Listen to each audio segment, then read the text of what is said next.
Queridos amigos, estamos iniciando con Ñande Charañe Antiguo Testamento. Estamos nosotros estudiando el segundo libro de Samuel.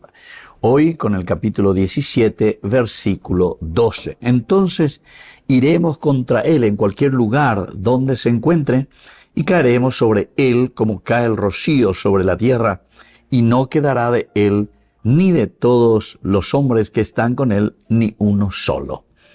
Queridos amigos, este contexto narrativo histórico aquí nos presenta a Husai, que termina de embellecer su estrategia con una imagen impresionante. Aquí él ya no habla de una persecución pequeña, sino de una caída total sobre David y sus hombres. Es decir, Husai ainda ella y la pecha ante homomishia, como diciendo no, ya es yareíta ante tojo y cuay, etcétera, sino que también él está planificando supuestamente una caída, pero que es una caída total también sobre David y sobre sus hombres. Ahora, la comparación que nosotros encontramos con el rocío que hace aquí Husai parece suave, pero esconde una fuerza implacable. El rocío cubre todo, llega silenciosamente y no deja espacio sin tocar. La expresión hebrea aquí, al-ha-adamá, sobre la tierra, al-ha-adamá, amplía la escena hasta darle una dimensión casi cósmica. Husai está diciendo, no será un ataque limitado, será una cobertura completa. ¿No es tremendo como una imagen poética puede disimular una intención de exterminio, verdad? Entonces está diciendo, esta va a ser la forma, el rocío. Porque ve algo, ve sapua llevo, ya rapaiteo, ve catujo, ni neña duya lleva a pecha y ella puede añadir. Pero al hadama, es decir, sobre toda la tierra, sobre todo el ejército, sobre todos sus hombres. Si miramos históricamente, esta clase de lenguaje pertenece al mundo de la guerra total. Husai propone entonces una movilización nacional que aplaste a David sin dejar sobrevivientes. Esto es lo que le está diciendo Husai ayer. Pero en el fondo, ya de Jacob Ponaina que Husai está queriendo hacer perder tiempo, porque Upeala es Oñangare David es y él había planificado todo esto. Pero no puede dejar de decir que tenemos que atacar de alguna manera, tenemos que hacer alguna y tener alguna estrategia. El objetivo de Husai real sigue siendo otro, retrasar a Absalón y ganar tiempo para David. En las cortes antiguas el consejo eficaz no era siempre el más verdadero, sino el que lograba mover la imaginación del gobernante.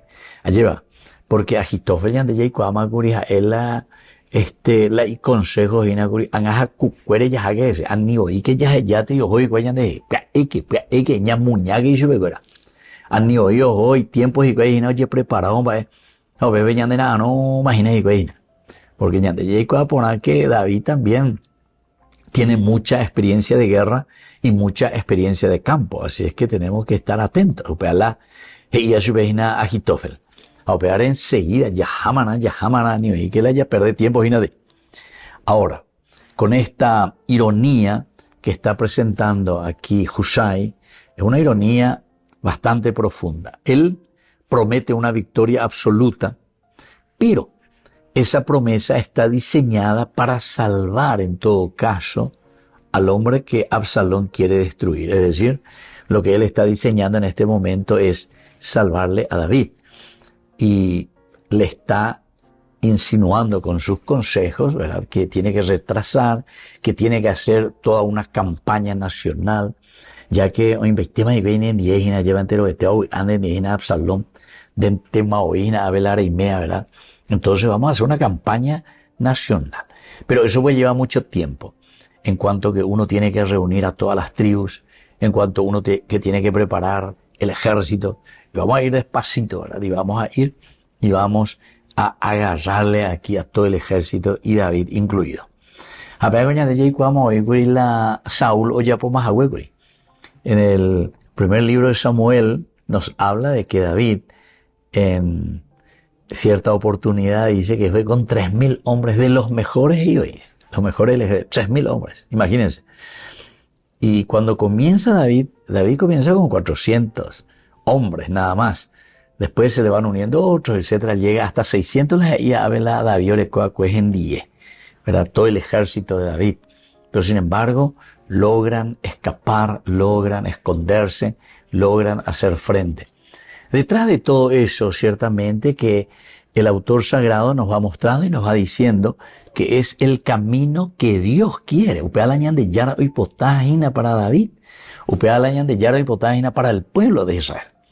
Porque ni que Yandere Saray te imagina que el libro bíblico es un libro religioso y es un libro que nos hace entender cuál es el plan de Dios sobre la humanidad, sobre el hombre.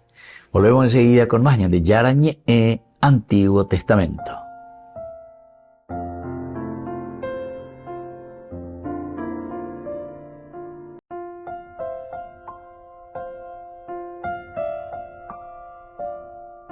Queridos amigos, seguimos con de Yarañe Antiguo Testamento. Estamos nosotros con el segundo libro de Samuel, el capítulo 17, versículo 12. Entonces iremos contra él en cualquier lugar donde se encuentre, y caeremos sobre él como cae el rocío sobre la tierra, y no quedará de él ni de todos los hombres que están con él, ni uno solo. Queridos amigos, mirando un poco el contexto cultural, antropológico en este momento, lo que significa este versículo. Decíamos que como ese rocío, ¿verdad? Del rocío, culturalmente hablando, era una imagen muy conocida en Israel.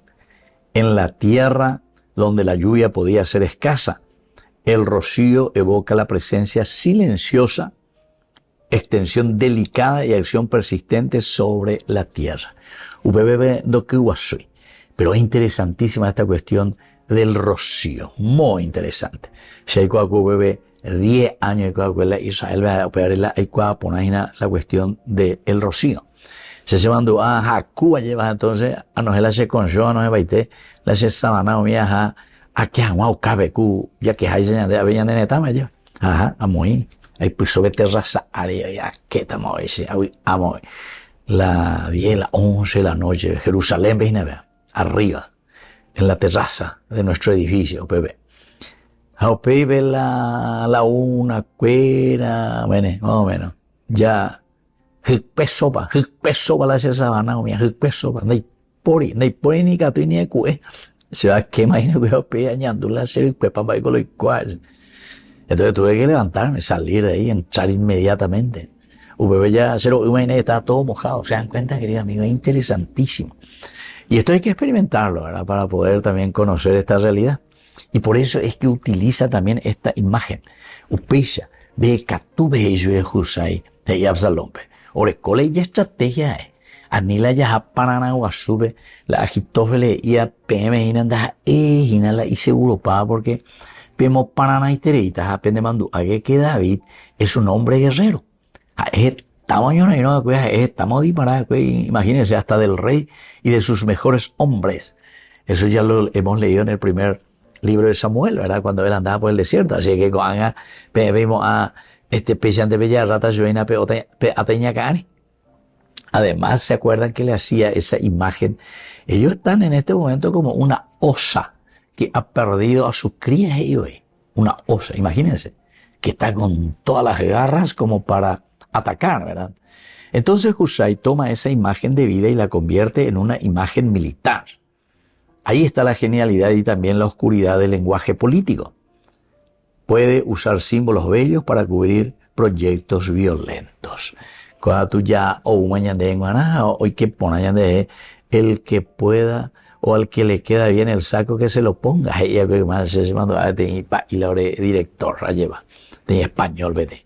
Pues al que le queda bien el saco que se lo ponga. A ver, la de político, pues vea cierto y te la llegó, ¿verdad? Entonces puede usar símbolos bellos, pero para proyectos violentos. Y por ave lleva las hijas llenas, pero en el fondo, ya rapaya acá para página, pero para proyectos personales, violentos. En el sentido violento, aquí no quiere decir simplemente violencia, sino que violentando justamente lo que significa el bien del pueblo, el bien de la gente, ¿entiendes? Ya se cajangua peña de convenía, peña de yipotá. Y entonces nos anquilosamos y nos quedamos en el lugar donde nosotros queremos. Sociológicamente, las sociedades muchas veces aceptan discursos duros cuando vienen envueltos en imágenes nobles. Y cuando la violencia se presenta con lenguaje elegante, puede parecer menos cruel de lo que realmente es. Entonces, estos son lenguajes, entonces, lleva, la curella, es hemos y a la cure. A la cure hemos bebé ya no van a ir pues ya para bebé. A peala ya pues na go ave Husay. Como creen y mila cureina y gato ya ve otro y bueno y por Tailandia es cierto y te cogina vea. Entonces vamos a hacer lo que vos estás diciendo, pero y cuando ponen a ver curemos creen entonces eres yucata y no. Ojo, está mala tata vejina ve cure y vea. Aupeana, es un proyecto violento.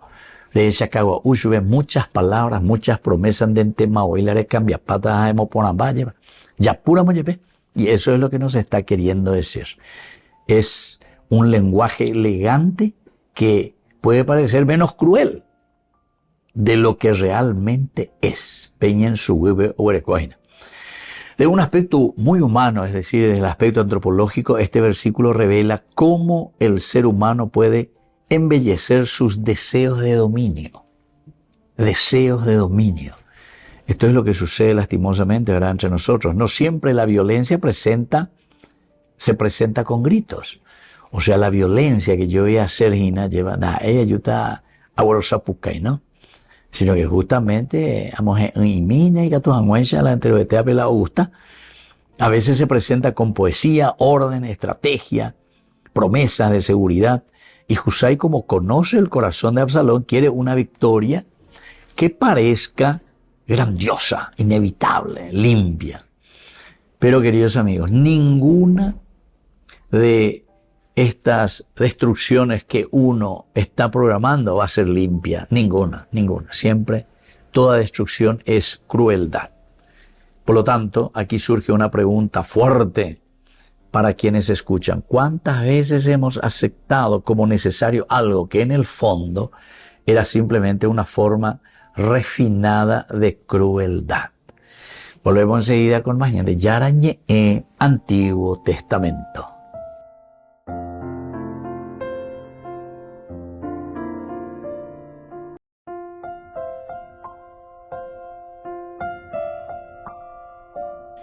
Queridos amigos, seguimos con Yarañe Antiguo Testamento. Estamos nosotros con el segundo libro de Samuel, el capítulo 17, versículo 12. Entonces, iremos contra él en cualquier lugar donde se encuentre y caeremos sobre él como cae el rocío sobre la tierra y no quedará de él ni de todos los hombres que están con él ni uno solo.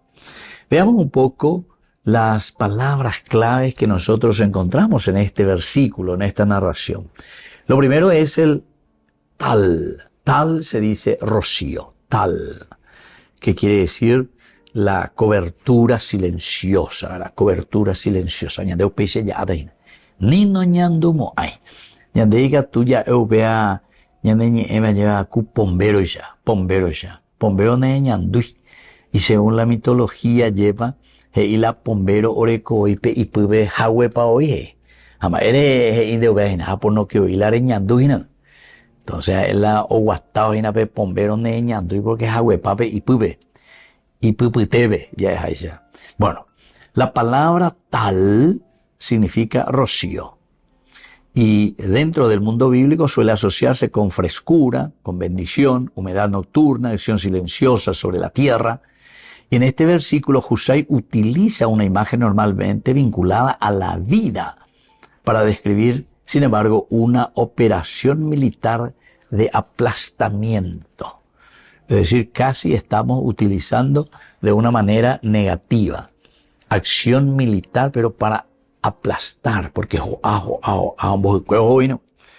desde el aspecto exegético, esta elección es deslumbrante porque muestra cómo el lenguaje puede transformar la percepción moral de una nación.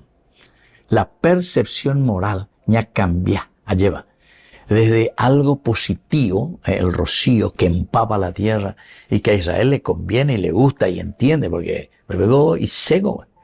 O sea, me para arriba, me te pujaré, pebea, lleva, de por ahí bebé, de por ahí una gota, ahí dice la gente. Pero aquí entonces, queridos amigos, para ellos el el rocío es demasiado importante.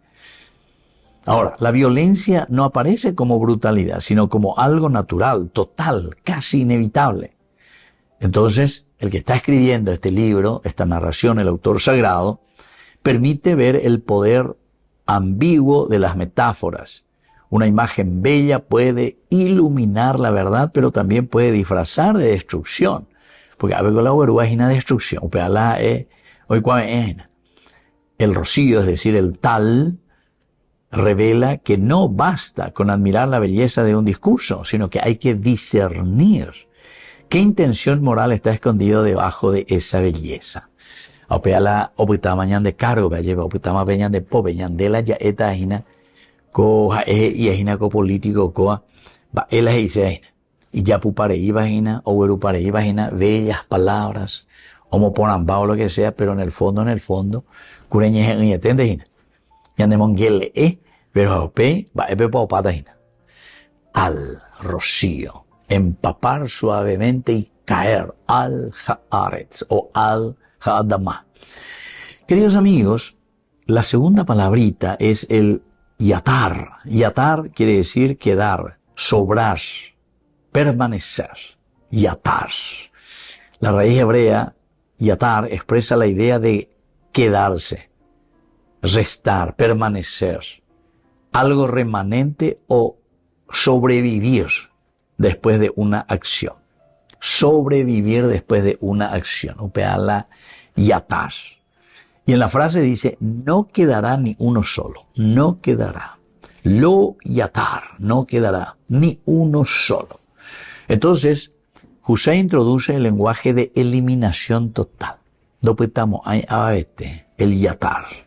Esta palabra lleva el discurso a su máxima gravedad. Ya no se trata solo de vencer a David, sino de borrar toda posibilidad de resistencia futura. O sea que Absalón, en el futuro, de como algo a venir petén rival oye moyane contra, porque ñande ya poponata tiene que ser una cosa no apresurada como te están diciendo aquí que tenés que ver a cucuere marejomana, ya ramana, ya poma, yucama, vele catumie, no. Claro, otra gente porque es como una osa que ha perdido su cría. Y vale usa ya lleva. Entonces, hoy puro paiteina, todas las estrategias que tu hanguaisa, ya ecuri, que Absalón sea convencido, pero sea convencido por la mejor estrategia, la que a Absalón le va a llegar con mayor fuerza y profundidad. Entonces el autor sagrado muestra cómo el poder rebelde tiende a buscar seguridad absoluta, eliminando todo resto de amenaza. A ver, cierto, lleva. Queremos eliminar al adversario, queremos eliminar al contreras, ya añade. Amaere, porque opocón de llagave. Apenas no gusta la gente. Porque la maldad interior, queridos amigos, sí o sí, quiere imponerse siempre. Pero después sabemos que a la larga la verdad siempre va a triunfar, ¿verdad? Pero, mientras tanto, ñande, ya por el capeteo y la icatujanguay ya desaparece. Cuando el castigo continúa, entonces esa maldad es una amenaza, ¿verdad? Una amenaza total. Entonces hay que el yatar, el resto, lo que sobra, mi año desaparecer, entero que no tiene que haber más ningún contrincante contra nosotros. La Biblia mira con sospecha toda política que pretende alcanzar la paz mediante la desaparición del otro. La raíz yatar plantea una cuestión teológica decisiva.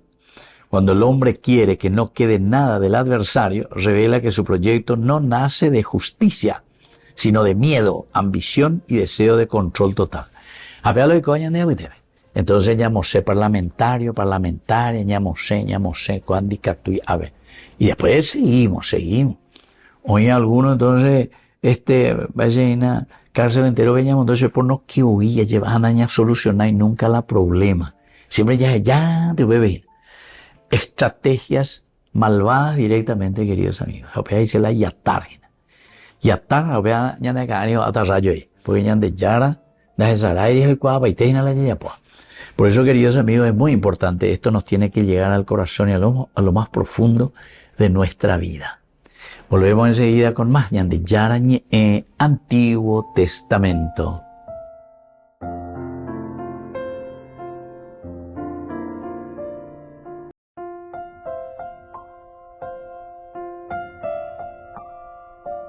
Queridos amigos, seguimos con Yande Yarañe, Antiguo Testamento. Estamos nosotros con el segundo libro de Samuel, capítulo 17, versículo 12. Entonces iremos contra él en cualquier lugar donde se encuentre y caeremos sobre él como cae el rocío sobre la tierra, y no quedará de él ni de todos los hombres que están con él, ni uno solo. ¿Qué es lo que nos quiere enseñar este versículo, queridos amigos? 12, ¿verdad? De este capítulo 17. En primer lugar, no todo lenguaje bello comunica una intención justa. A veces, la poesía puede disfrazar la violencia. La poesía, entonces, puede disfrazar la violencia. Pero nos dice muy bien, ¿verdad? No todo lo que es bello, no todo entonces lo que se presenta ahí como una cuestión maravillosa y linda, comunica una intención justa. Entonces ya ñangarecoana, porque aquí tenemos que mirar que a veces la poesía lo único que está haciendo es disfrazar la violencia. Hay un segundo elemento, queridos amigos, que es el poder manipulador. Sabe presentar sus planes como inevitables, ordenados y hasta nobles. Ordenado y hasta noble. El poder manipulador. Vayan de manipular. Sabe presentar entonces los planes que tiene como inevitables, ordenados y hasta nobles. Porque entre los de veo y purugina, o manipulados o de acuerdo a sus intenciones e intereses. Una tercera enseñanza, queridos amigos, es que la eliminación total del adversario nunca debe confundirse con una verdadera paz. Y entonces, sí, vamos a sacarle a este del parlamento, vamos a sacarle a esta, vamos a hacer esto, vamos a hacer aquello, y a eliminar, y a solucionar esta peixe. No. La eliminación del adversario nunca debe confundirse con una verdadera paz. Al contrario, estamos trayendo más guerra, ¿verdad? Porque guerra significa destrucción. Destrucción, queridos amigos, significa que estamos haciendo prevalecer simplemente nuestros intereses y los intereses mezquinos. Porque la persona que busca la justicia, ciertamente que de acuerdo a la justicia va a hacer que las cosas funcionen. Y entonces ese que es tu adversario, porque aquí la gente dice, ¿verdad? Con facilidad, no, pégate, ya puedo ir, pega, que vamos. Bueno, demostrarlo y hacerlo con justicia y te vas a dar cuenta que nadie va a poder entonces hacer lo que quiere, ¿verdad? Pero querer, dice, y eliminar totalmente, ¿verdad? Al adversario, eso hace que después vos mismo que te crees que sos no sé quién, entonces estás haciendo que la destrucción y que la guerra destruya peor, ¿verdad? Haga un efecto peor sobre lo que vos supuestamente estás diciendo que todo está bien. Ahí ya comienza la corrupción, ahí comienza. ¿Cuáles son los resultados de la dictadura, por ejemplo? Gente corrupta, gente que ha metido, ¿verdad?, a un país, a toda una nación, dentro de situaciones que no podemos hasta ahora. Peor que la guerra. Peor que la guerra. Porque siempre el bien y el mal que están juntos, el trigo y la cizaña, ciertamente entonces se van regulando y se van equilibrando, ¿verdad? Entonces no confundir, absolutamente. Esa eliminación total. ¿Qué le dice? No vayas, le dice, ¿se acuerdan? Cuando en la parábola del trigo y la cizaña. Vamos a sacar a esa cizaña, alguien plantó aquí. No, le dice Jesús. No, tranquilo nomás le dice. Porque el anderijo no lleva a reipearse, reipea pata, otro entero. Y se dan cuenta. Y es así mismo. Una sociedad que no puede salir, ¿verdad? No podemos salir. de una situación que nos han metido y que es una guerra supuestamente, se llevando algo más, hoy la programa La Voz del Coloradismo, era por una nación próspera y feliz, por la paz entre sus ciudadanos. ¿Cuántas cosas decían? Lo llevó peor. Entonces, no podemos salir hasta ahora, ¿verdad? Son las consecuencias, porque años vamos a hacer. Ignorancia, relegamiento, dificultades profundas, ¿verdad? Dentro de la humanidad del hombre, quiere decir eso, ¿verdad? Hay un cuarto elemento, queridos amigos, las sociedades deben aprender a desconfiar de los discursos que suavizan la crueldad con imágenes atractivas. Pero aquí entonces es una responsabilidad, las sociedades deben aprender. Upea entonces dice, esa es la forma, esa es la estrategia que tiene que usar una sociedad y una comunidad. Upea la ayer. Porque oñe ponaña de iña de será una sociedad que se entienda, que se quiera, que pueda equilibrarse. Y bueno, ustedes tienen que aprender a tener criterios, a mirar, a abrir los ojos. Eso quiere decir a desconfiar de los discursos que simplemente quieren suavizar todo como por una vaina. Porque en el fondo quiere decir que hay otros intereses. Y por último, queridos amigos, una quinta enseñanza es que la sabiduría bíblica enseña que la verdadera justicia no busca borrar al otro. La verdadera justicia no busca borrar al otro, sino que enfrentar el mal sin perder la dignidad del corazón. Enfrentar el mal. La justicia la ñandeña moino, si yo que fuera. Entonces, siempre vamos a poder guiar bien a la sociedad, pero para eso tiene que ser una justicia fuerte. Pero fuerte quiere decir en el sentido de que no se vende, no se deja influenciar por otros poderes. Ñandego a ver tembiwa y meme, ñandego títere meme a ver en manos de un poder fáctico, ¿verdad? Que en el fondo sabemos que el poder fáctico quiere decir el que realmente maneja los cordeles, el titiritero, vamos a llamarle, incluso no están dentro del engranaje. El engranaje del poder, queridos amigos, ese es el poder fáctico. Y esos son simples titiriteros en manos de otros intereses mezquinos, ¿entiendes? Entonces, cuando te está diciendo que aquí es la sociedad que debe aprender a desconfiar y a saber entonces a quiénes vamos a poner allí, ¿verdad? Porque si vamos a poner a simples titiriteros que te van a decir con sus discursos, suavizar, no, hombre, vamos por ambao, somos el mejor. Queridos amigos, eso no es la verdad, ¿entiendes? Así es que este día de yarañe o poco por año de heinas y bonas, pero tenemos que escuchar y tenemos que hacer que también esta sea una realidad fáctica, es decir, poner en acción. Me despido de ustedes, queridos amigos, y les dejo la bendición de Dios, el Padre y el Hijo y el Espíritu Santo. Amén. Hasta la próxima con más de Yarañe Antiguo Testamento. Con esto concluimos nuestro programa Ñande Yarañe con el Padre Víctor Luis Cabañas.